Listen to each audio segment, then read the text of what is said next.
योग दर्शन या योग सूत्र का प्रथम पाद में ताएव सवीजः समाधि, उन्हीं चार चीजों को, ये जो सवितर्क, निर्वितर्क, सविचार, निर्विचार, ये जो चार तरह के मेडिटेशन के स्टेजेस हैं, ध्यान की हायर लेवल है जिसको समाधि कहते हैं, वो चारों को सवीज समाधि कहा जाता है। सवीज, सीडेड ट्रांस, ऐसी समाधि, ऐसा ट्रांस जिसमें बीज अभी भी है, सीड अभी भी है। इसको थोड़ा समझते हैं, फिर व्यास भाष्य देखेंगे। तो आप मेडिटेशन करते करते करते धारणा, ध्यान, और ध्यान में आपने जो प्रोसीजर बताया, पहले सूक्ष्म स्थूल चीजों में मन को फोकस करना, फिर धीरे धीरे उसकी ज्ञाता, ज्ञेय, ज्ञान, ना, रिसीवर, रिसीविंग और रिसीवेबल, ये तीनों को एक ही साथ ज्ञान में लाना। तो स्थूल चीजों में ये सभी सवितर्क, निर्वितर्क है। फिर जब आप उसमें एक्सपर्ट हो गए, अब आप अपने मन को सूक्ष्म चीजों में मेडिटेट करते हैं, और उसमें भी सूक्ष्म चीजों में भी आप प्रकृति तक जाते हैं। आपकी मन पूरी तरह समाधि में, ट्रांस लेवल पर पहुंच चुका है। जब आप बैठे होते हैं, समाधि में चले गए, आप घंटों घंटों आपको पता ही नहीं चलता, आप किसी दुनिया में खो जाते हैं। पर इस ये चारों लेवल को सबीज समाधि कहते हैं, बीज कहते हैं सीड। ये सीड किसके लिए यूज हुआ है? जो हमारे कर्म संस्कार है। कर्मों का संस्कार याद है? जो कुछ भी हम कर्म करते हैं, उसका एक मेमोरी डेवलप होता है, मेंटल मेमोरी, वो हमारे माइंड में स्टोर्ड होता है। इसी को कर्म संस्कार, दूसरी भाषा में वासना भी कहते हैं। ये कंटिन्यूअसली चलता जा रहा है। पहले जब आप योग साधना नहीं किए थे, तब आप दुनियादारी की चीजों के जो काम करते थे, उसकी मेमोरी डेवलप होती थी। वो संस्कार खतरनाक थे, क्योंकि वो आपके अच्छे बुरे फल देने वाले होते थे। आपने यम नियम आदि प्रैक्टिस करके, यम नियम, आसन, प्राणायाम, प्रत्याहार आदि प्रैक्टिस करके बाहरी कर्मों को अभी भी करते हैं, पर अब आप डिटाच्ड हो जा गए हैं, आप निरासक्त हो गए हैं, वो उसका संस्कार अब डेवलप नहीं होता। पर मन जो मेडिटेशन लेवल पर जा रहा है, उसमें, क्योंकि उसमें रजोगुण तमोगुण पूरी तरह सप्रेस्ड हो चुके हैं, केवल सत्व गुण है, तो इसीलिए बाहरी दुनिया का कर्मों का अब संस्कार डेवलप नहीं हो रहा है। पर जब आप मेडिटेशन में जा रहे हैं, एक एक लेयर पर आप मेडिटेट कर रहे हैं, जो आपको ज्ञान उसमें हो रहा है, उसकी मेमोरी डेवलप हो रहा है। वो सत्वगुण वाला है, वो मेडिटेशन लेवल की मेमोरी है, पर वो भी संस्कार है। अरे at the end of the day संस्कार का काम क्या है? संस्कार नए कर्म पैदा करता है। वो कर्म जब करते हैं, वो कर्म फिर नए संस्कार पैदा करते हैं। तो संस्कार और कर्मों का साइकिल बनता रहता है। जब तक कर्म और संस्कार का साइकिल बनता है, तब तक ना आपको मुक्ति मिलने वाली है, ना तब तक आपको आत्मज्ञान होने वाला है। क्योंकि मन एक्टिव है, मन अब अच्छा बन गया है, मन अब पूरी तरह सात्विक है, पर है तो प्राकृतिक, है तो मेटेरियल, और आत्मा अभी भी उसी से चिपका हुआ है। आपने शुरू में पढ़ा ना, आत्मा और मन की रिलेशनशिप कैसा है?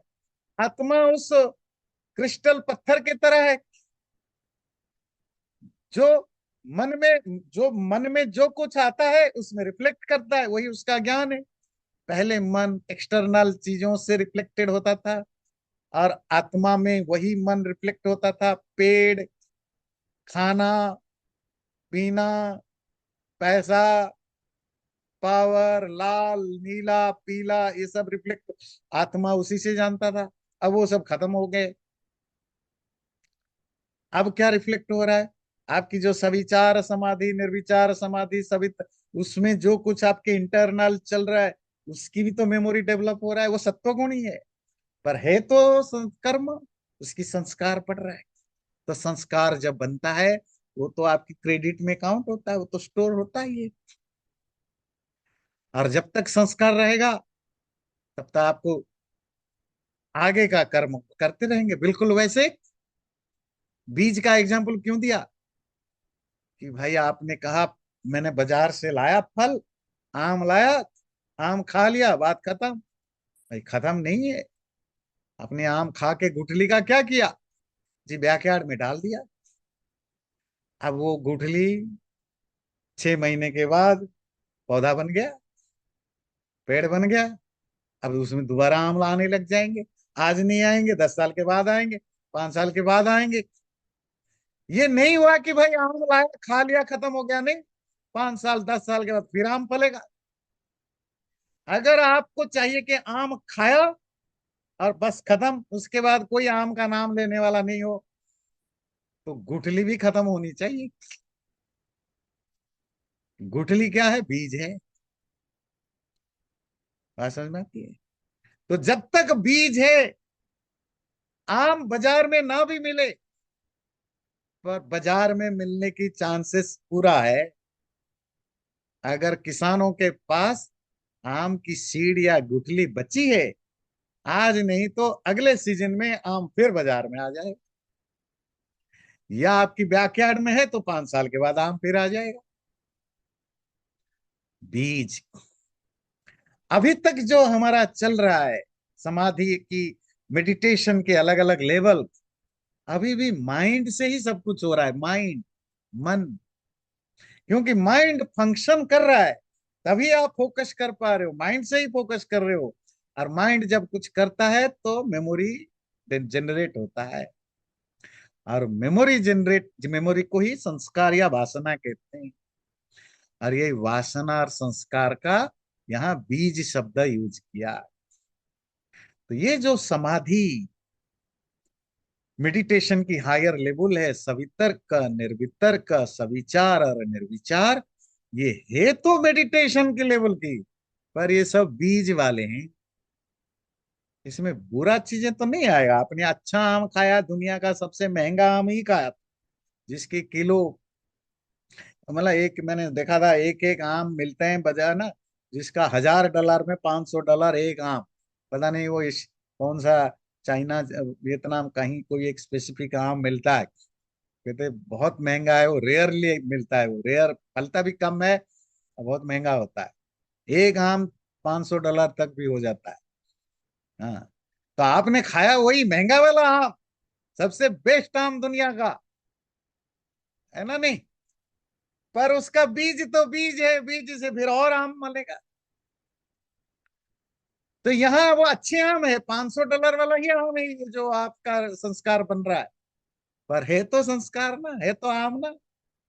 क्योंकि गुरु जी ने आपको कहा था कि भाई आश्रम में आना, आपको साधना करना है। आपका सबसे फेवरेट चीज क्या है? आपने बोला था आम खाना। बोले जो खाना है खा के आना, दोबारा यहाँ नहीं मिलेगा जिंदगी भर। आपने गए सबसे महंगा आम खा लिया और पॉकेट में गुठली लेकर के आ गए आश्रम में। तो गुरु जी की काम तो बनेगी नहीं कि गुठली लेकर आ गए चुपचाप आश्रम के किसी कोने में जंगल में जाके पहन के आ गए। मतलब आज नहीं कल 5 साल के बाद तो आम फिर खाओगे। और गुरु जी ने कहा था आम दोबारा नहीं देखना। यही है सविचार निर्विचार सवितर्क समाधि। क्योंकि इनमें संस्कार डेवलप होता है और वो संस्कार आपको नेक्स्ट स्टेप के लिए भी हेल्प करता है। पर है तो सभी बीज वाला, इसमें नए कर्म बनते हैं, इसलिए इनको सवीज समाधि कहते हैं। चलिए देखते हैं व्यास भाष्य। ताः चतस्र समापत्तयो बहिर्वस्तु बीजाः इति समाधिरपि सबीज। ओके। एक इंटरेस्टिंग चीज है, ये जो 4 तरह की समाधियों की, समाधि की जगह आप ध्यान ही शब्द यूज करिए। जो 4 तरह की हायर लेवल की ध्यान, जिसको समाधि कहते हैं, समाधि कुछ नहीं, द हायर लेवल ऑफ ध्यान। बोले इनको इसीलिए सभी जग कहा क्योंकि आप अभी भी मन बाहरी दुनिया को ही फोकस करके मेडिटेट करता है। ये जो लिंग प्रकृति है, मूल तन्मात्राएं हैं, है ना, नहीं, ये सब क्या चीजें हैं? ये सब प्राकृतिक चीजें हैं। प्राकृतिक मतलब मैटेरियल चीजें, मतलब एक्सटर्नल चीजें। हाँ, एक्सटर्नल चीजों का मतलब आप किसी पेड़ पौधे पर, किसी पत्थर पर, किसी दीवार पर नहीं करते हैं, पर है तो ये तन्मात्रा आदि तो सब है ही प्राकृतिक चीजें। और क्योंकि मन अभी भी प्राकृतिक चीजों, प्राकृतिक क्लियर है ना सबका? प्राकृतिक मतलब हिंदी वाला प्राकृतिक नहीं, नेचुरल प्राकृतिक मतलब जो चीजें प्रकृति से बने हैं, मैटर से बने हैं। क्योंकि अभी भी मेडिटेशन का ऑब्जेक्ट प्राकृतिक ही है। जब तक हम मेडिटेशन का ऑब्जेक्ट प्राकृतिक रहेगा तो सभी ही रहेगा, क्योंकि मटेरियल है, उनके संस्कार बनते जाएंगे। और ये चार तरह के हैं, जैसे बताया, निर्वितर्क, सवितर्क, निर्विचार और सविचार। निर्विचार वैशारद्ये अध्यात्म प्रसाद।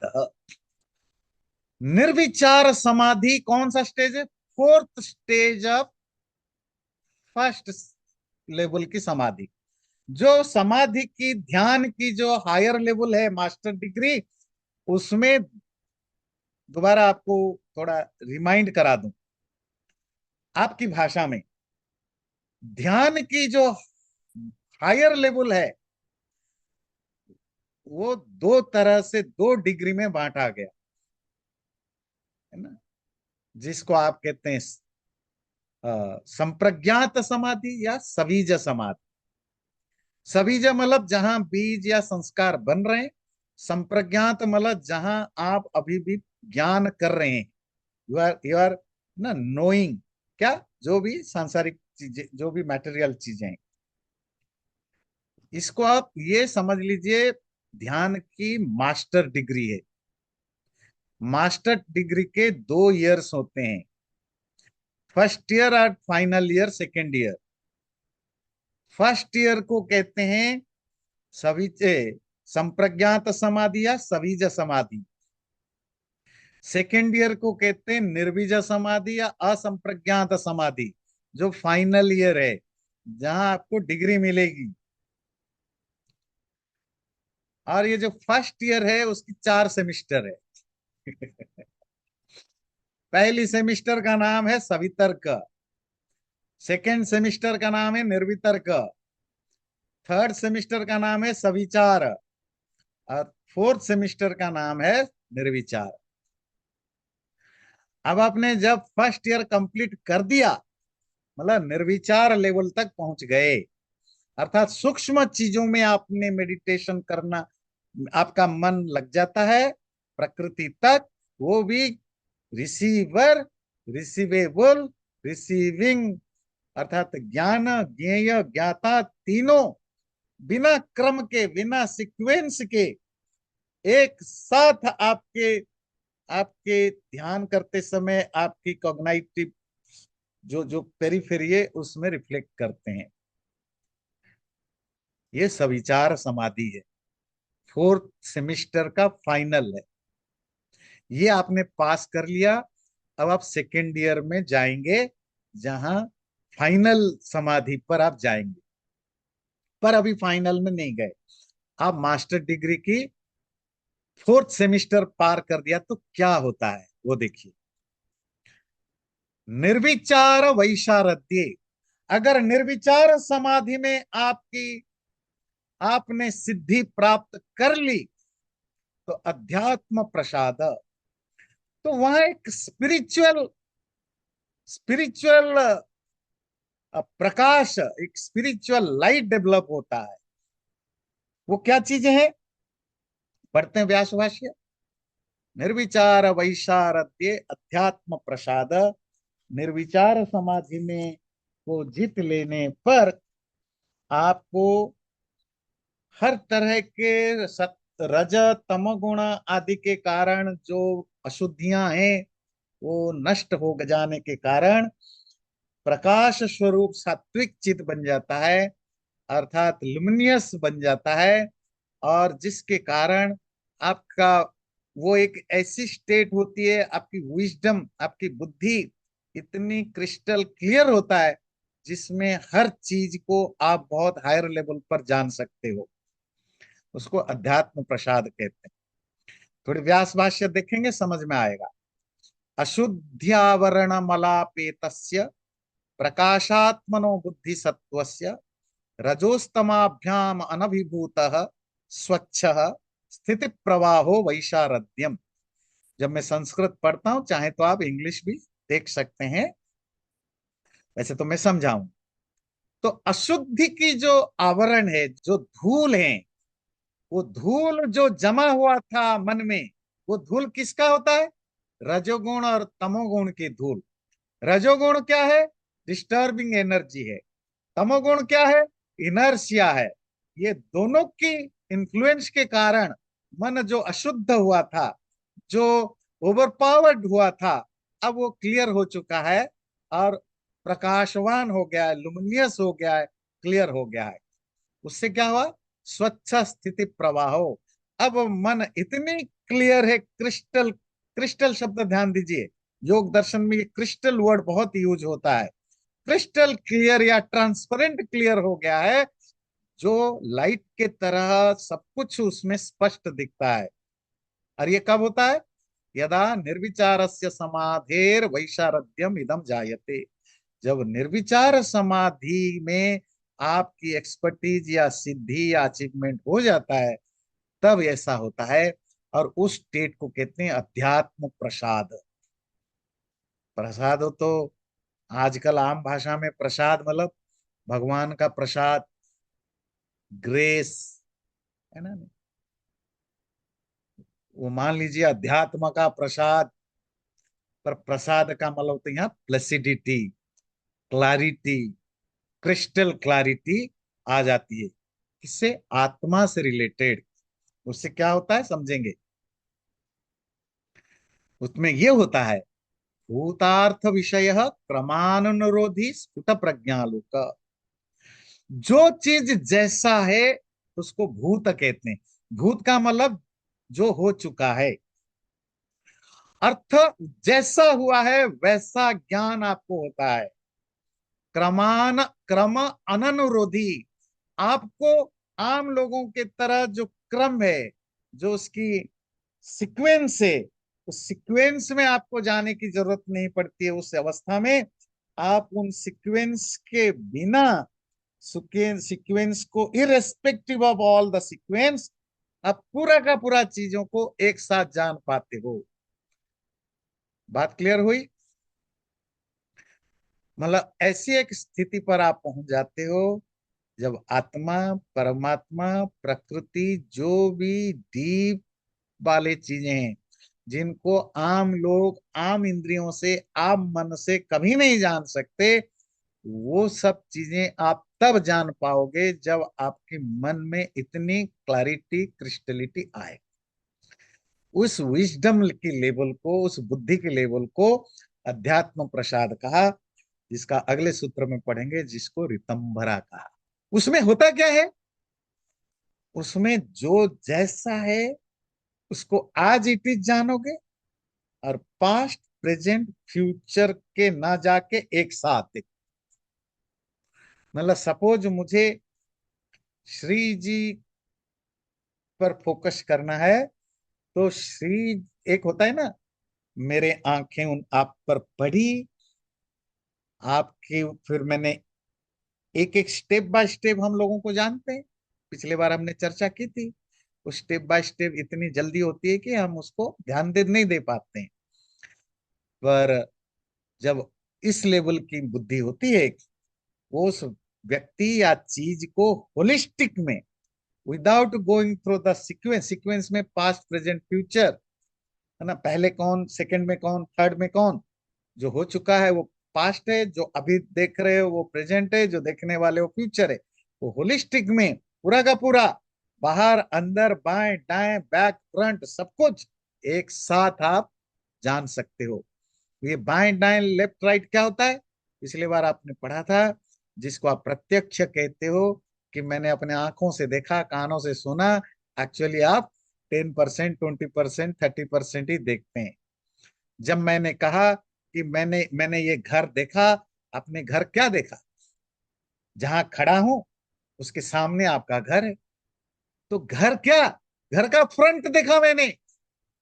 मैंने घर का बैक साइड नहीं देखा, बैकयार्ड नहीं देखा, लेफ्ट राइट नहीं देखा, छत के ऊपर नहीं देखा, घर के अंदर नहीं देखा, घर के अंदर का हर वॉल नहीं देखा, हर रूम नहीं देखा।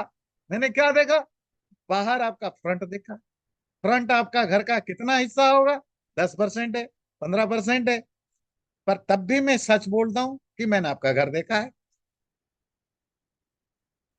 इवन अगर मैं आपके घर के हर कोना कोना देखूं तो 2-3 घंटे लगेंगे, पर वो सीक्वेंस वाइज होगी। पर ऐसे मन, निर्विचार समाधि के लेवल पर जब माइंड ऐसे होता है कि सपोज वो आपके घर को समझना देखना है, तो वो फ्रंट को देखे, बैक देखे, कहीं से भी देखे, उसको ज्ञान आपकी घर की पूरा होल का होगा। अंदर बाहर बाएं दाएं ऊपर नीचे सबका होगा, और without any going through the sequence होगा। और आज इट इज ज्ञान होगा, भूतार्थ विषय। जो जैसा है वैसा ज्ञान होगा, शुद्ध ज्ञान होगा। कोई किसी तरह की कंफ्यूजन, डिलेमा या मिसअंडरस्टैंडिंग की वहां नहीं रहेगा। तो मैं ऐसी स्थिति को आगे वो एक कोट करते हैं। प्रज्ञा प्रसाद मारूह्य अशोच्य शोचतो जनान भूमिष्ठान इव शैलस्त सर्वन प्राज्ञोनुपश्यति। व्यास किसी को कोट कर रहे हैं, किसी पुराने ऋषि को, कि किसी पुराने ऋषि ने सची कहा है, कोई बहुत बड़े महल के ऊपर खड़ा हो जाए, 5 मंजिला 8 मंजिले बिल्डिंग के ऊपर छत पर खड़ा होकर के, कोई दुख नहीं, शोक नहीं, चिंता नहीं, कुछ नहीं, बिल्कुल रिलैक्स होकर के नीचे की ओर देखे, और नीचे उसको क्या दिखाई दे रहे हैं? लोग छोटे छोटे दिखाई दे रहे हैं। दुखी शोचतो जनान, दुखी परेशान लोगों को बहुत छोटे छोटे आकार में दिखाई दे। कोई पहाड़ के ऊपर, कभी कभी आप जाते हैं ना सिटी के घूमने के लिए, और सिटी के आसपास जो पहाड़ है या सबसे ऊंचा बिल्डिंग है उस पर चढ़ जाते हैं, और पूरा शहर आपको दिखता है। और कैसा दिखता है? छोटे छोटे दिखते हैं। पहले इस लेवल पर पहुंचने के बाद योगी को, क्योंकि अब उसके अंदर कोई शोक नहीं, दुख नहीं, सुख नहीं, कुछ भी नहीं, वो बाकी लोगों को देखता है कितने छोटे हैं, छोटे मतलब इन द सेंस कितने करुणा भाव से, कितने दुखी हैं, परेशान हैं। जो सुखी भी दिखता है वो अंदर से कितना दुखी है। दुख भोगने वाले लोगों को वो फील करता है। क्यों? अब वो शोक मुक्त हो चुका है। ऋतम भरा तत्र प्रज्ञा। प्रज्ञा, प्रज्ञा मतलब जो नॉलेज या विजडम या जो कॉग्निशन है, इसी को ऋतम भरा कहते हैं। कब? तत्र, उस स्टेट पर। कौन से स्टेट पर? जो अब श्री जी ने पूछा, निर्विचार समाधि की कल्मिनेशन हो जाने पर जो प्रज्ञा, जो बुद्धि डेवलप होती है, जिसको यहाँ अध्यात्म प्रसाद कहा, उसी को ऋतम भरा कहते हैं। ऋतम ध्रियते यस्मिन सा ऋतंबरा। ऋत समझते हैं? ऋत और सत्य में फर्क पता है? याद है आप लोगों को? ऋत मतलब भी ट्रूथ है, सत्य मतलब भी ट्रूथ है। दोनों में बेसिक अंतर क्या है? सत्य वो है जो रिलेटिवली ट्रूथ है। अभी क्या बजा है? 7:52 ईस्टर्न टाइम। आप मुझे 2 घंटे पहले पूछते, मैं कहता 5:52। 2 घंटे बाद पूछेंगे, मैं कहूंगा 9:52। आप कहेंगे हमने तो आचार्य जी एक्सपेक्ट किया था कि आप सच बोलते हैं, आप तो बार बार अपना स्टेटमेंट बदल रहे हो। भाई जो सच होता है वो बदलता नहीं है ना, पर आप तो स्टेटमेंट बदल रहे हो। तो क्या मैं झूठ बोल रहा हूं? नहीं। बात है कि ये रिलेटिवली सच होता है। जो जो हमने देखा, जैसा देखा, जैसा जाना, वैसे को आज इट इज बोलना, ये सच है।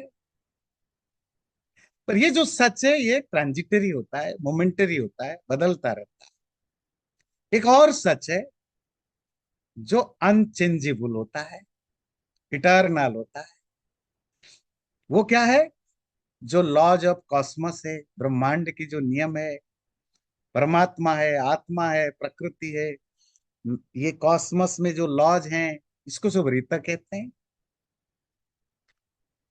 तो आपके लिए वो सब नहीं समझना, आपके लिए सिर्फ रीता का मतलब होता है जो एब्सोल्यूट ट्रूथ है, एब्सोल्यूट ट्रूथ, जिसमें जिसमें फॉल्सनेस की 0.00001% की भी चांस नहीं है, इसको ऋतक कहते हैं।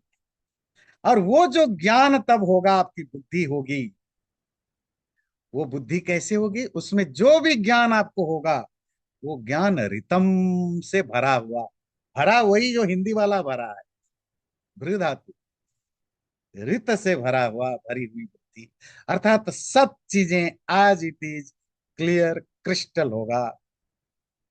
रितम भरा तत्र प्रज्ञा, वहां उस समय की जो बुद्धि होगी, उस लेवल की, उस स्टेट में, वो रित से भरी हुई होगी।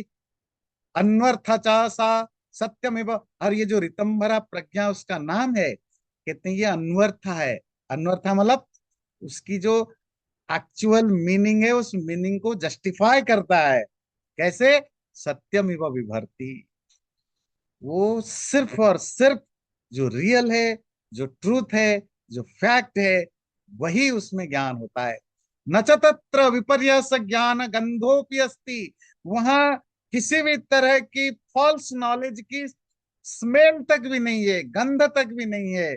तथा च उक्तम, और कहा भी गया है, आगमेनानुमानेन ध्यानाभ्यास रसेन च त्रिधा प्रकल्पयन् प्रज्ञा लभते योगमुत्तममिति। जब व्यक्ति शास्त्रों को पढ़े, पहले ध्यान से सुनिए, बड़ा इंटरेस्टिंग है, शास्त्रों को पढ़ के ज्ञान करे, फिर अनुमान, रैशनैलिटी, रीजनिंग के थ्रू उसको रिफ्लेक्ट करे, अपने मन से उसको रिफ्लेक्ट करे, मनन करे, अनुमान के द्वारा, रीजनिंग और लॉजिकल सेंस के द्वारा उसको समझे, फिर उस पर ध्यान का अभ्यास करे। ये तीनों तरह के लेवल पर जब वो करता है, तो जिस ज्ञान को प्राप्त करता है, वो सबसे उत्तम, सबसे हाईएस्ट लेवल का ज्ञान होता है। क्या बताया? पहले सारे शास्त्रों को पढ़ो, आगम ज्ञान, फिर उसको अनुमान में लाओ, अर्थात आप उसको रिफ्लेक्ट करो, मनन चिंतन करो, उसको लॉजिक लॉजिक के साथ प्रोसेस करो, उसको रैशनैलिटी रीजनिंग के साथ प्रोसेस करो। जब तक नहीं होता है, फिर गुरु से पूछो, फिर डिबेट करो, फिर डिस्कशन करो। जब तुम कन्विंस्ड हो जाओ उस कन्विंसिंग नॉलेज के ऊपर, फिर जब तुम ध्यान वगैरह करते हो, फिर उस ध्यान के कारण जो ज्ञान मिलता है, वो छन छन के बिल्कुल प्योरेस्ट लेवल ऑफ ज्ञान बन जाता है। इसको रितंभरा कहते हैं।